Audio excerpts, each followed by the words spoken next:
Hello everyone. Previous lecture में हमने Snell's law पढ़ा था, means second law of refraction, जिसको हम स्नेल्स लॉ भी कहते हैं। उसी से अब हम explanation of bending of light करेंगे। हमने बेंडिंग ऑफ लाइट में कुछ केसेस पढ़े थे, जिसमें मैंने फर्स्ट केस बताया था कि अगर लाइट रेयर मीडियम से डेंसर मीडियम में जाती है तो वो हमेशा टूवर्ड्स द नॉर्मल बेंड हो जाती है, जिसको हमने सिर्फ थ्योरेटिकली पढ़ा था।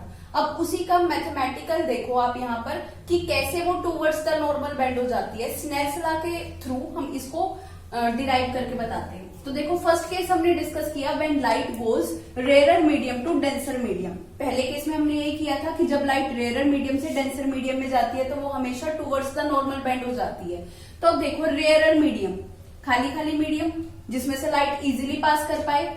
तो रेयर मीडियम का रिफ्रैक्टिव इंडेक्स मैंने मान लिया कितना, N1। डेंसर मीडियम का मैंने रिफ्रैक्टिव इंडेक्स मान लिया कितना, N2।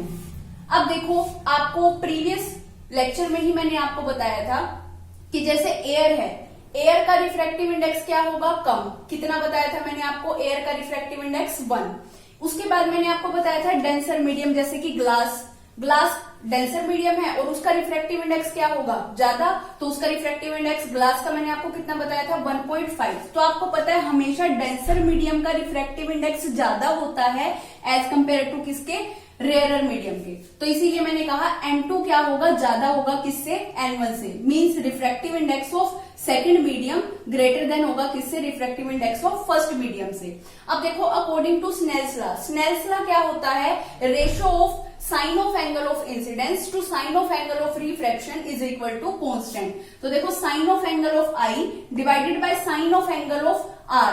अब कांस्टेंट को कैसे लिखेंगे, अब देखो लाइट कहां से कहां जा रही है, रेयर मीडियम से डेंसर मीडियम। अब मैंने आपको बताया था जिस मीडियम से लाइट आएगी, इंसिडेंट होगी, उसको लिखा जाएगा कहां, ऊपर। तो मैंने 1 को लिखा ऊपर क्योंकि फर्स्ट मीडियम से लाइट आ रही है, ठीक है। और उसके बाद रिफ्रैक्टिव इंडेक्स क्या है, N। और कौन से मीडियम में जा रही है लाइट, डेंसर मीडियम में, मींस सेकंड मीडियम में, तो उसको लिखा सेकंड। तो देखो refractive index of second with respect to first. और अगर इसी को मैं रेशो की फॉर्म में लिखूं तो कैसे लिखा जाएगा, जो बेस में होता है उसको लिखते हैं ऊपर और जो ऊपर दिया हुआ है उसको डिवाइड में ले जाते हैं। तो इसको रेशो की फॉर्म में लिखेंगे N2 डिवाइडेड बाय N1। अब हमारे को इक्वेशन पता है N2 is greater then N1। अगर मैं इसको इसके डिवाइड में ले जाऊं तो ये किसके ग्रेटर देन हो जाएगा, 1 के। तो देखो यहाँ पे मैंने कहा N2 divided by N1 greater than है किससे, 1 से। इसको बना लो इक्वेशन नंबर सेकेंड। अब इस वैल्यू को उठा के आप यहाँ पे पुट कर दो तो क्या इक्वेशन आएगी आपके पास, sine I by sine are is greater than 1। तो अब देखो साइन आर को क्रॉस मल्टीप्लाई करो और उधर लेकर जाओ, 1 से मल्टीप्लाई होगा तो यहाँ पे क्या रह जाएगा, साइन आर। तो देखो sine I is greater than sine r. अब यहाँ से साइन कैंसिल हो गया, यहाँ पे क्या बचा, angle I is greater than angle are. और हमें पता है कि जब भी लाइट रेयर मीडियम से डेंसर मीडियम में जाती है तो वो टुवर्ड्स द नॉर्मल बेंड हो जाती है। और जो इंसिडेंट एंगल होता है, एंगल ऑफ इंसिडेंस, वो हमेशा ग्रेटर होता है किससे, एंगल ऑफ रिफ्रैक्शन से। और यही हमारे को क्या करना था, प्रूव करना था। अब देखो इसको डायग्राम के थ्रू समझाती हूँ। ये हमने बनाया इंटरफेस जो दोनों मीडियम को क्या कर रहा होगा, सेपरेट कर रहा होगा। ये फर्स्ट मीडियम, ये सेकंड मीडियम। कोई लाइट रे इंसिडेंट हुई इस इंटरफेस के ऊपर, जहां पे आके इंसिडेंट होगी वहीं पर हम क्या करेंगे, नॉर्मल ड्रॉ करेंगे। ये ड्रॉ किया हमने ON, एक नॉर्मल ड्रॉ कर लिया। OA क्या था, इंसिडेंट रे थी। अब इस लाइट को जाना चाहिए था सीधा, लेकिन ये ऐसे जाने की बजाय क्या हो गई है, टूवर्ड्स द नॉर्मल बेंड हो गई है। तो ये देखो ये टूवर्ड्स द नॉर्मल बेंड हो गई है, ठीक है। तो अब देखो एंगल ऑफ इंसिडेंस क्या होगा, नॉर्मल, और इंसिडेंट रे के बीच का एंगल क्या होता है, एंगल ऑफ इंसिडेंस। तो यहाँ पे देखो ये क्या है, एंगल ऑफ इंसिडेंस, जिसको मैं किससे डिनोट करती हूँ, आई से डिनोट करती हूँ। उसके बाद ये नॉर्मल और रिफ्रैक्टेड रे के बीच का एंगल क्या होता है, एंगल ऑफ रिफ्रैक्शन। आप यहीं से भी देख के बता सकते हो कि एंगल ऑफ इंसिडेंस ज्यादा है और एंगल ऑफ रिफ्रैक्शन क्या है, कम है। और यही हमने मैथमेटिकली भी प्रूव किया। एक बार मैं इसी को रिपीट कर देती हूँ। देखो क्या है, हमने कहा जब लाइट रेयर मीडियम से डेंसर मीडियम में जा रही है तो क्या होगा, इसका रिफ्रैक्टिव इंडेक्स मैंने कहा N1, डेंसर मीडियम का रिफ्रैक्टिव इंडेक्स मैंने कंसीडर कर लिया N2। अब हमें पहले ही पता है कि डेंसर मीडियम का रिफ्रैक्टिव इंडेक्स हमेशा ज्यादा होता है किससे, रेयर मीडियम से। इट मींस N2 जो होगा वो ग्रेटर होगा किससे, N1 से। अब हमने कहा स्नेल्स लॉ के अकॉर्डिंग इसी को प्रूव करते हैं। तो देखो स्नेल्स लॉ क्या होता है, रेशो होता है किसकी, sine of angle of incidence to sine of angle of refraction is equal to constant. तो देखो sine of angle of i divided by sine of angle of r is equal to constant. इस constant को कैसे लिखा जाएगा, जहां से रे आ रही है उसको लिखेंगे पहले।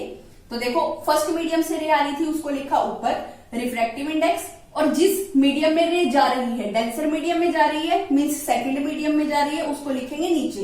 रेशो की फॉर्म में जो बेस में है उसको लिखेंगे ऊपर, और जो ऊपर लिखा है उसको डिवाइड में कर देंगे। तो रेशो की फॉर्म में लिखा N2 डिवाइडेड बाय N1। अब देखो ये हमारे को इक्वेशन पता थी कि N2 ज्यादा है किससे, N1 से। इसको इसके डिवाइड में लेकर आओगे तो यहां पर क्या बच जाएगा, 1। तो N2 divided by N1 is greater than 1। अब देखो फर्स्ट इक्वेशन में इस वैल्यू को पुट कर दो तो आपके पास इक्वेशन क्या है, sine i divided by sine are is greater than 1।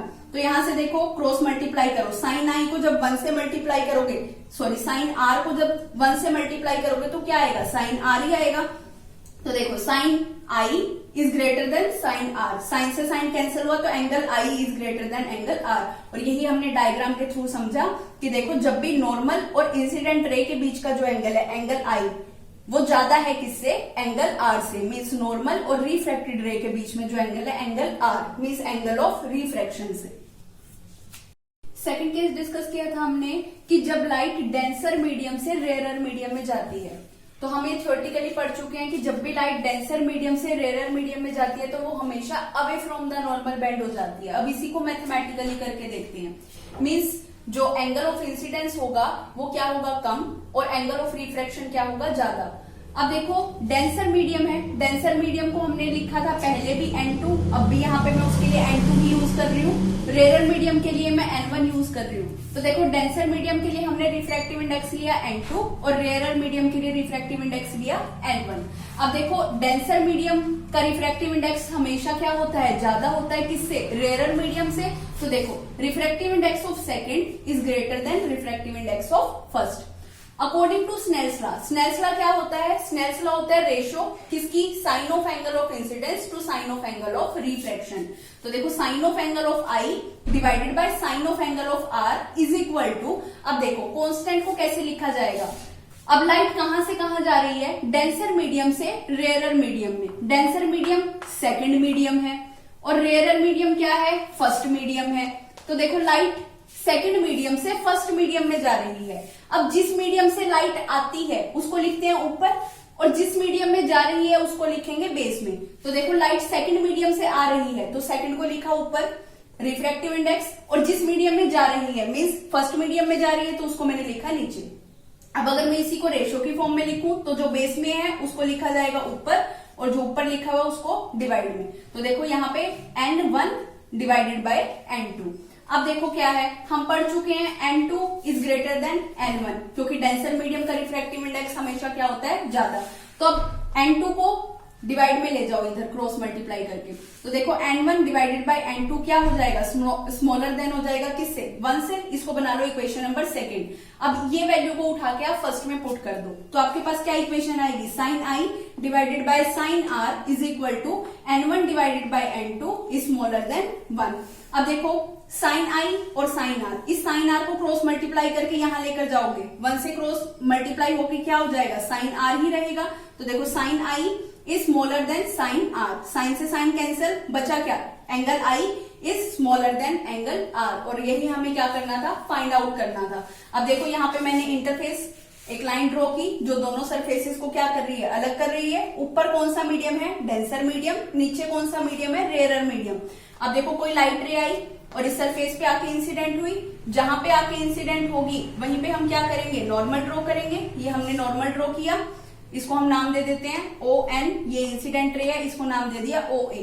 अब देखो इस लाइट को जाना चाहिए था सीधा, लेकिन ये ऐसे जाने के बजाय क्या हो जाती है, away from the normal bend हो जाती है, मीन्स दूर चली गई नॉर्मल से।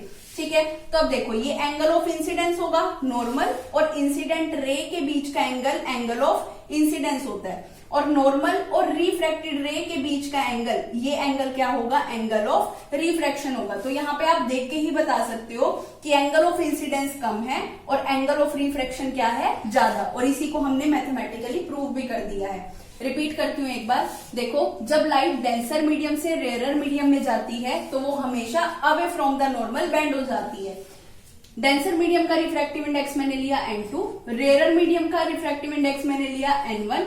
अब देखो हमेशा डेंसर मीडियम का रिफ्रैक्टिव इंडेक्स क्या होता है, ज्यादा, तो n2 ग्रेटर होगा किससे, n1 से। स्नेल्स लॉ हमने अप्लाई किया, sine I by sine are is equal to constant. Constant को कैसे लिखोगे, जो मीडियम से लाइट आ रही है उसको लिखोगे ऊपर, और जिस मीडियम में लाइट जा रही है मीन्स फर्स्ट मीडियम में जा रही है उसको लिखोगे नीचे।